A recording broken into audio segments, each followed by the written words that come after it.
Welcome to part number 6.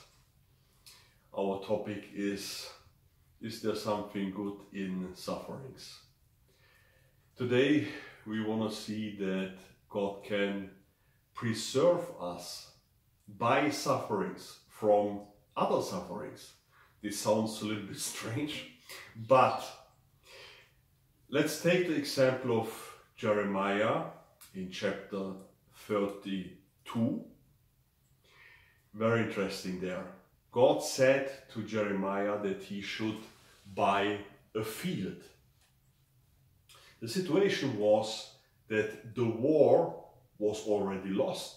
The enemies were standing everywhere, and the next day Jerusalem should fall. In that situation, you don't buy a field. But by this, God showed all the people it's not over for all time. God will continue. There is hope. There will be life again. That's why Jeremiah should buy the field. So he did, and then he went out of Jerusalem to watch the field. The soldiers from Jerusalem, they catched him and said that he will run over to the enemies. That's why Jeremiah came into prison, and he was suffering there. He thought really that he must die there. Horrible situation. So you can sit there in prison and ask God, God, why does this happen to me? I was obedient, I bought the field as you told me, and now I'm sitting here in the prison because of that. But you know, when the enemies came and Jerusalem lost completely the war, many were killed, horrible. The prison was the best place. There Jeremiah was safe. You see, God knows what he's doing. I want to give you one example from my father. He was a pastor in Romania in the time of Ceausescu. It was not allowed to have Bibles in that time. My father was smuggling Bibles to the different villages and cities. And once he had 2 sacks filled with Bibles in the car, where the feet are on the back seat, and he was driving to bring the Bibles to some villages, and suddenly 2 policemen were standing on the street and stopped my father. My father stopped the car, and you can ask yourself in that situation, God, why? Why must this happen now? The policeman asked my father if he can bring them into the next city. My father had no chance, no choice in principle. So he allowed one policeman to sit in the back seat and the other beside of him in the front.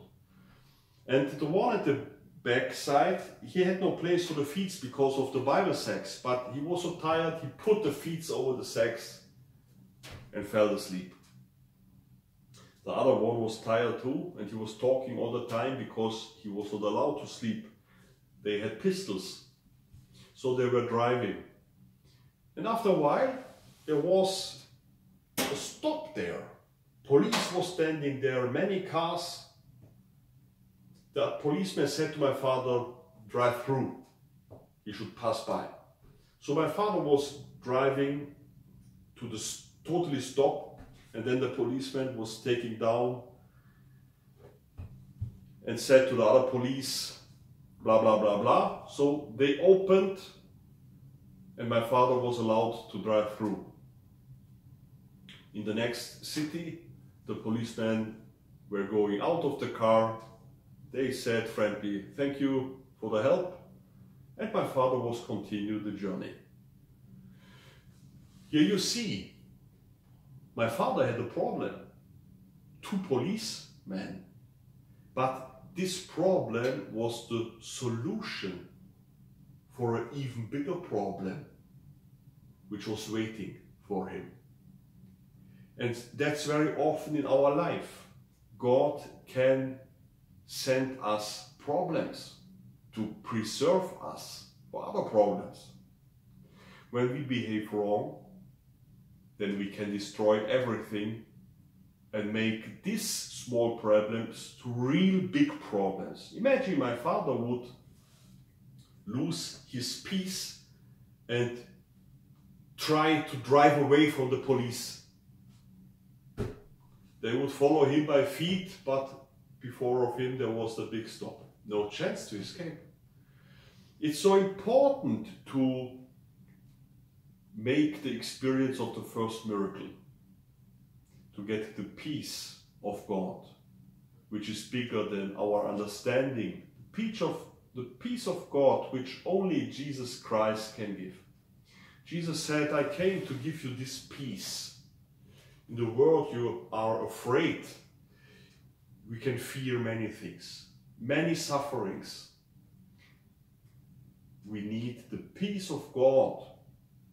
And then God can use us. Then God can preserve us. Then God can prepare us. We can be a light in the world and come closer to the perfection of Jesus Christ. I hope you follow me tomorrow to the last part of this series.